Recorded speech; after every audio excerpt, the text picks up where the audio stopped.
Hello Virgo friends, I'm Annie Botticelli and welcome to my Virgo February 2022 Astrology Must Knows Horoscope Forecast.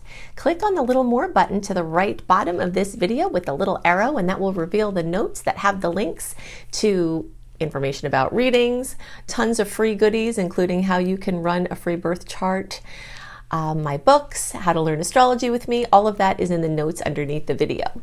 This is for you if Virgo is your sun sign or moon sign or rising sign, or any other placement of Virgo that you watch for. What we're going to talk about here is going to be part of your astrological picture. And if you're a very late degree Virgo, so birthday around September 15th through the rest of the sign, or we'll say around 23 degrees through the rest of the sign, then I suggest you also watch my Libra report, as you super cuspy people have a more complex read and will benefit from both readings.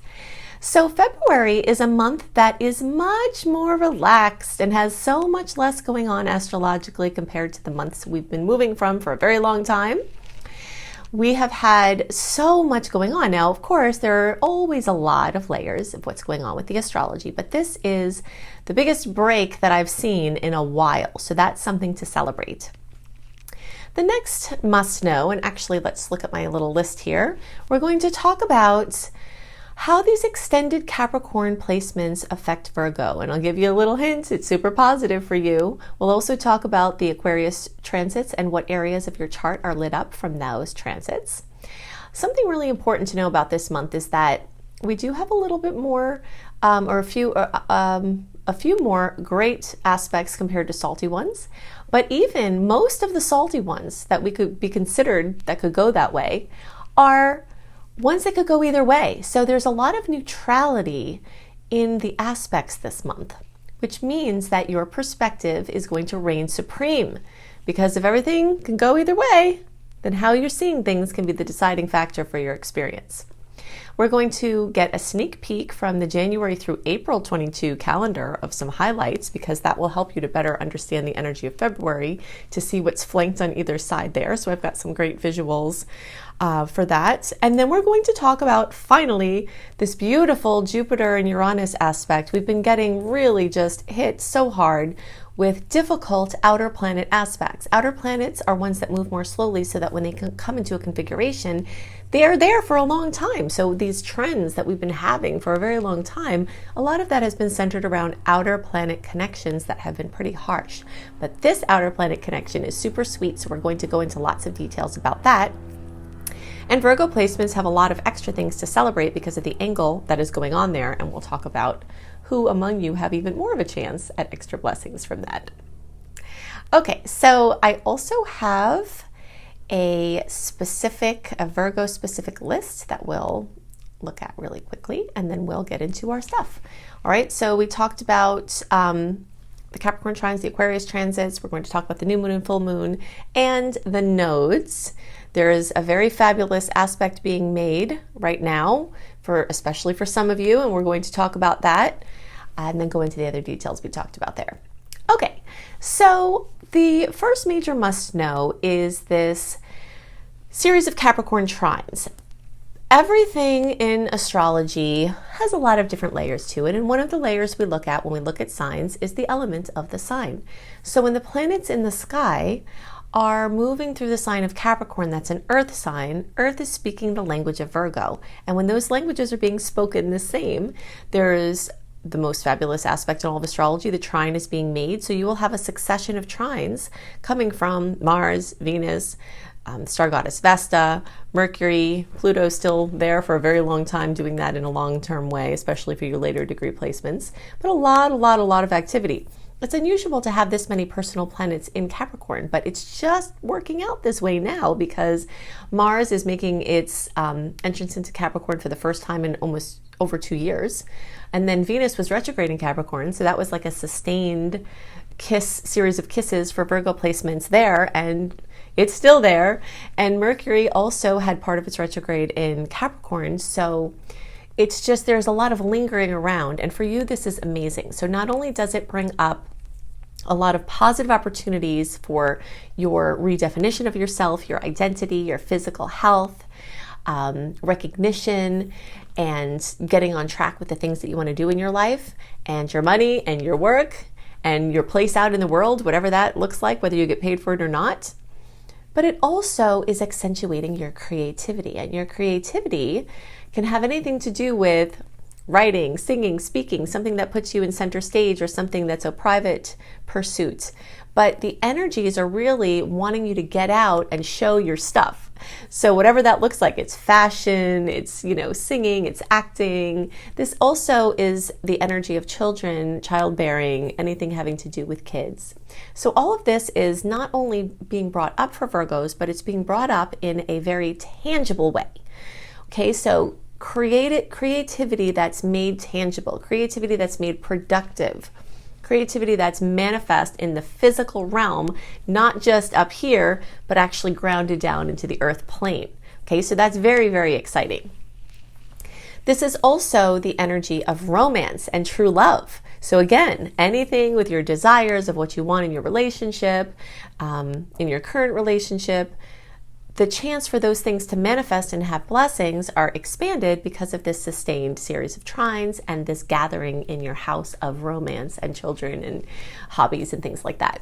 Something else that can be brought up in a wonderful way that's a major must know at this time for Virgo is that this is a house, I call it the house of, it's a bucket list house. So basically those things that you really want to do, that they're really fun for you. This is a house of fun and hobbies and just things you do for, just for fun, basically. So if there's something you've been really wanting to do, it could gel at this time, or you could be making important steps towards that happening. So there's a lot to celebrate there. Okay, so the next big must know for Virgo is that we've got a lot of energy in Aquarius. Aquarius doesn't make the same exciting, nice angle that Capricorn makes, but fortunately, hopefully, having all those trines happening will give you some extra support and buoy you up if there are any conflicts that come from these Aquarius placements. So you might feel some bumps in the area of your work, your daily workplace. Someone could be a nuisance at work. It could just be super busy. It doesn't have to be bad, but the pressure's on a bit in the pet and animal department, in the work, your daily practices, the things you do every day, and your health. So you might need to put some attention towards your health. Maybe you're running yourself ragged, or you need to check in with a practitioner or something like that. There's going to be an extra little boost of noticing maybe some of this pressure in the first days of the month. Okay, so the end of January, the beginning of February, the closer to February 1st when we have that new moon in Aquarius, you'll get a little bump there. And Saturn is conjunct this aspect as well. So it's sort of a sobering, sometimes a harsh reality check, but alternatively, it can become something that just manifests or gels or takes shape right in front of you from hard work you had done previously. So like I said, a lot of the aspects that we have this month are ones that could go either way. And we can always reframe a challenging aspect, right? But the aspects that are happening this month for the most part are ones that are just kind of neutral. Okay, they could really go either way. So that can possibly bump all of you, but those of you who are the closest to like the last couple of days of August and the first few days of September, just kind of guard everything and look out for everything more. I always like to leave the new moon and full moons as unscheduled as possible in case something comes up. But overall, it can be a very fantastic time for all of you, especially for those of you in that grouping, we'll say between 7 degrees and 17 degrees, the closer to 12 degrees, the more this is true. The last, 5-ish days of August, the first 5-ish days of September. This is really kind of clustering to hit you closer. Now, if you're not sure of what your degrees are and you want to know them, finally, after so long of me trying to get this going, I now offer to my email subscribers the option to access software to run a free birth chart. So when you go to anniehelpsyou.com and you sign up right there, it says hello friend and it has your sign up info. You'll get access to my free newsletter that has all kinds of goodies, including the sweet and salty dates and aspects and what you can expect from them delivered into your inbox 1 month early.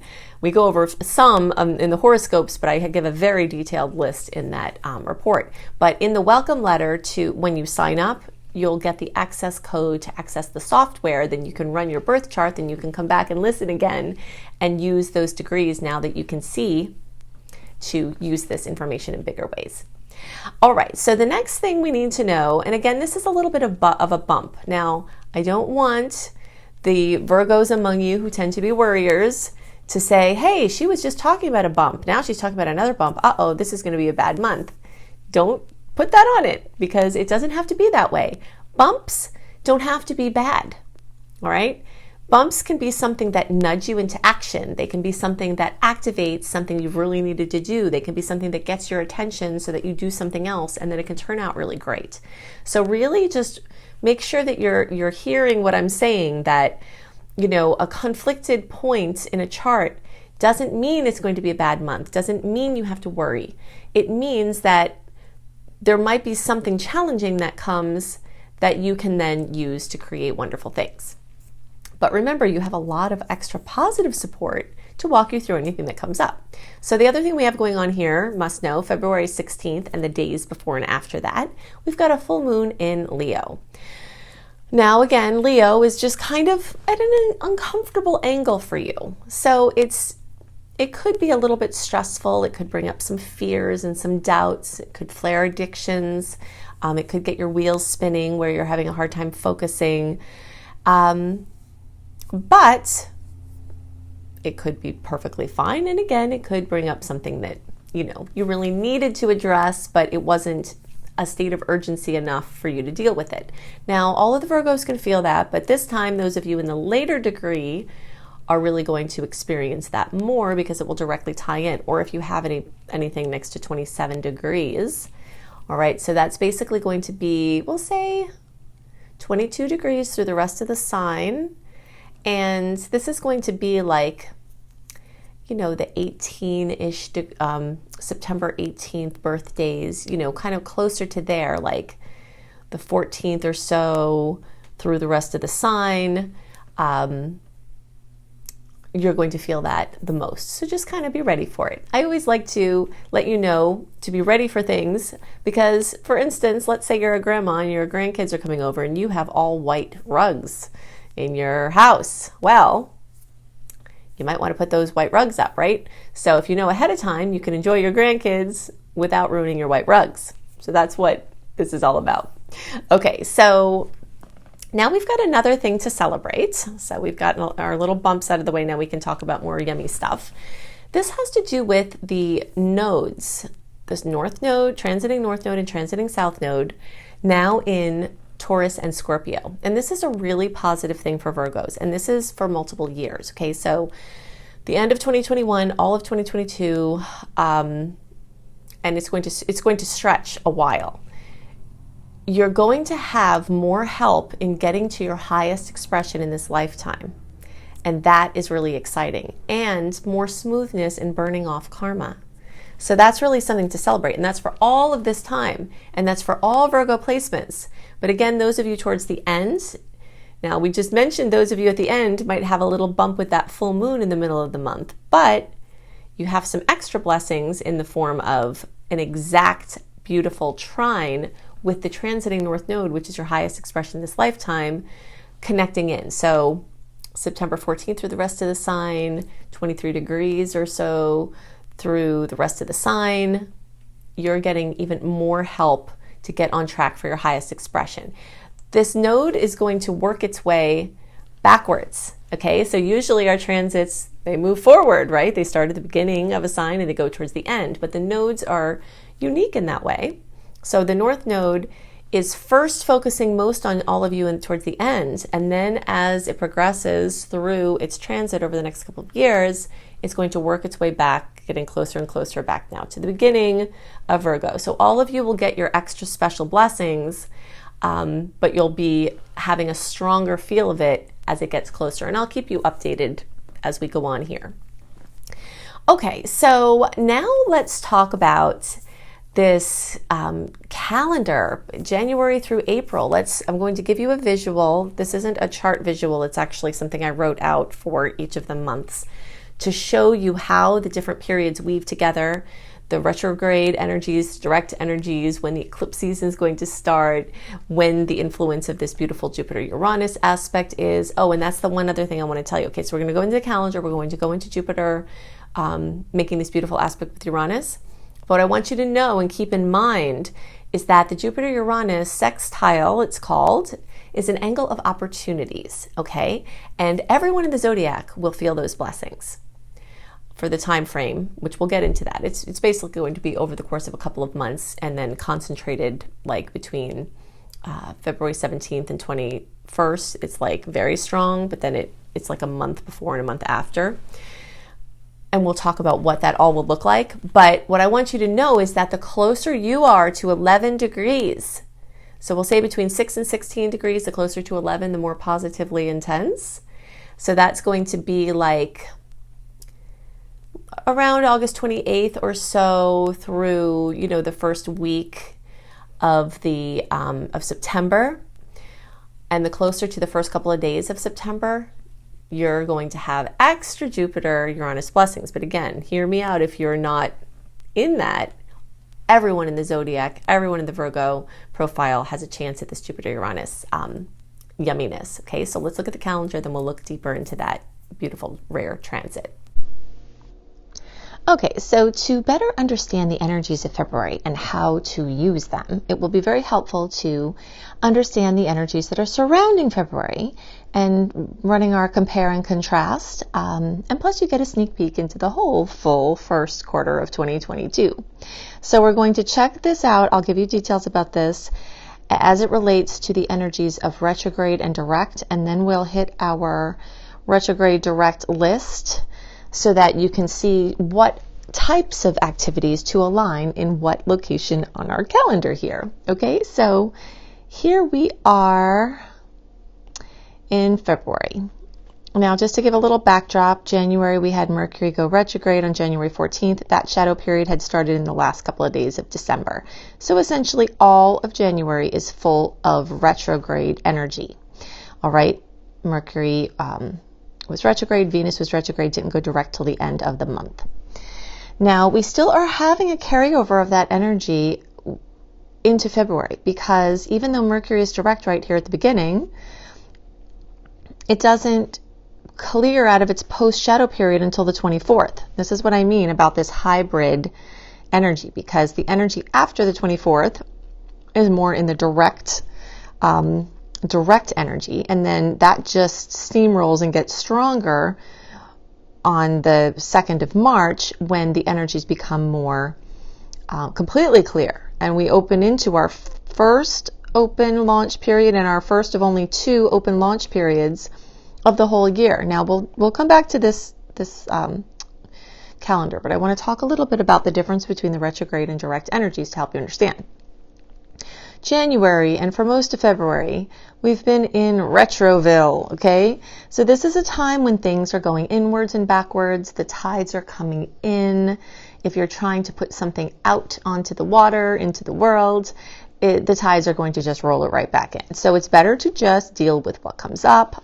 I always like to say, be the spider and eat the food that comes to you instead of trying to go out and find a bunch of food or, weave a bunch of webs and push and, make things happen. This is a time that although the energies are strong with Capricorn energy in January and February, which is good for getting stuff done, it's still better for dealing with the things you have to deal with that have piled up, that, clearing out the clutter, doing your taxes, researching things for the future, wrapping up loose ends. You'll have a lot of focus towards tedious tasks, but that doesn't mean you should be trying to push them out very far. You just kind of deal with them as they come up. It can lend itself to a little confusion because with the retrogrades, things get called into question. So for most of February, we still have some things possibly being called into question, especially that first half. And it's a time really to just honor the flow. If you're trying to do something and it's not working, don't force it, and you'll have a much happier relationship with the retrogrades. So it's a time to be in the moment and just, leave room for last minute magic. But basically leave yourself unscheduled as possible in your circumstance to leave room for this last minute magic. Okay, so just to go back now, this retro that we talked about, this is all of January and pretty much the first half of February, with it starting to wane after the second half of February as we get towards February 24th. But then once we get into February 24th and being triumphantly reiterated as we get to March 2nd, and then very strong from March 2nd through April 27th is the big open time for launches. So let's look at what that means. So that is the direct energy. Direct in this instance is talking about no personal planets being retrograde. Personal planets, Venus, Mercury, Mars are the personal planets that go retrograde. And we have another retrograde year here because we've got Mars retrograde towards the end of the year. So we've only got another time, part of June, all of July, part of August, that will be completely free from personal planet retrogrades. And of those two windows, this window, this March 2nd through April 27th window is even more strong for launches than that June through August one, because we've got all these Aries energies that will be coming up in March. And that is really good for bursting things out into the world. So here's where you want to do your big launches, your big life dream decisions, get your book out, engagements, weddings, marriages. Spring is, or fall for you all down under, is a lovely time for weddings. And this is a really fantastic time in the stars. Agreements, commitments, investments, moves, brand new projects, having clarity, future planning, and to push, initiate, and even force sometimes. If you have to push through something within yourself, it's much easier to push things out into the world when the tides are going out, as they will be towards the end of February. Okay, so once we get around Valentine's Day, February 14th, things are starting to look pretty clear. We still have another 10 days of the haze until we get it completely clear. And then we still have a little lingering energy of Venus, Venus, of course, ruling love, beauty, money. I went into those energies at, fully in the November, December, January horoscopes, and you can search for Botticelli Venus retrograde to understand that more. But that's very, very important to understand. Okay, so while we've got our calendar here, let's just hit a couple of more points. Eclipse season is going to start mid-March because it starts around 4 to 6 weeks before the first eclipse, which in this case actually is April 30th. And then there's one in May as well. These are the Taurus Scorpio eclipses. And so those types of, big changes, the anxiety, the butterflies, the feeling like your finger's stuck in a socket, we've got a break here in February from that. Because even though we can see eclipse news or eclipse related news come in at any time during the years of the eclipse cycle, they tend to heat up in the 4 to 6 weeks before the eclipse. So this February time is really nice in that way, that we are free of the heat of eclipse season. And actually February is one of the most non-eventful astrological months of the whole year. We've, a lot of times we've got a lot of things going on. In February, we have a little bit less. So it's just kind of, it's a hybrid in the way that it's, retrograde for part and direct for part. But we don't have as many planets clashing. We don't have any of the big negative planet clashes that we've been having.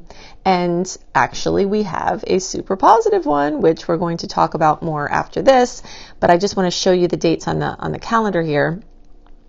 Mid-January through mid-March, this Jupiter sextile Uranus aspect. Now, we've been getting shellacked by outer planets connecting in a difficult way. When outer planets come together, it's very powerful and have very strong lasting effects for everybody, and the aspects usually last for a long time because those planets are slower moving. So we only have one pass of this Jupiter-Uranus beautiful kiss, and the strongest part of it will be here February 17th through the 21st. But the whole month before and after, the energies are very strong. So let's talk about what the blessings and potential positive effects of the Jupiter-Uranus connections will be. Okay, let's drill down into the exciting transit of Jupiter sextile Uranus. As we've been talking about, we have been having a lot of difficulties with the outer planets, these slower moving planets that once they come into a configuration, they stay in it for a while. Except that has been very heavy because the configurations that have been happening over the last couple of years have been consistently difficult.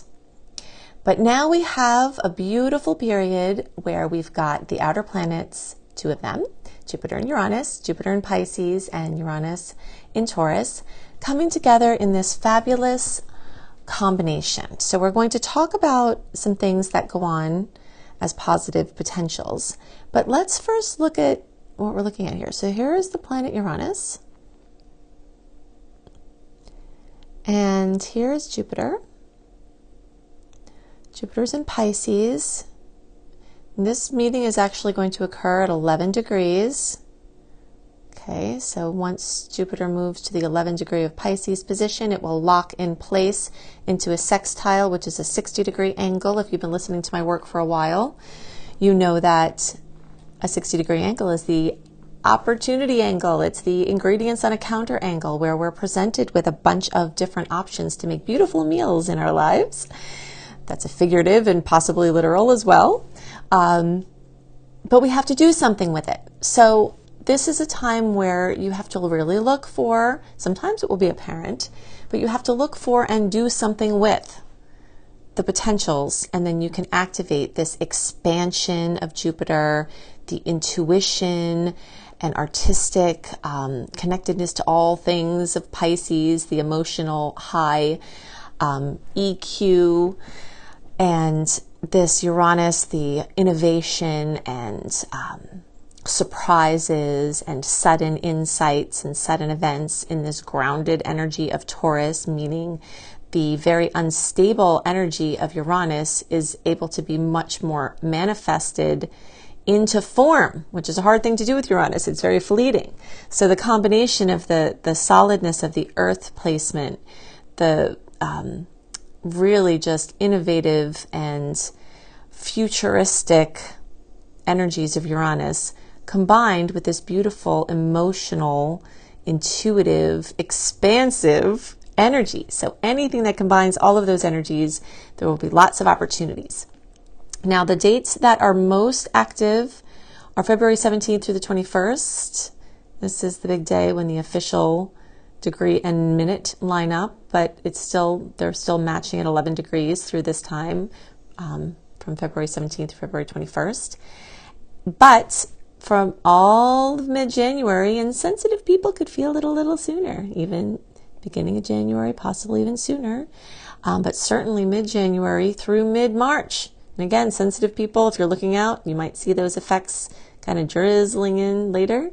But we've definitely got a 2-month period where this energy is very strong and very usable.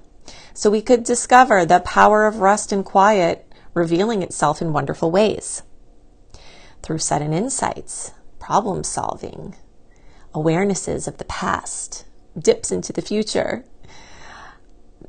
In this particular configuration, daring to do something different can yield very positive results.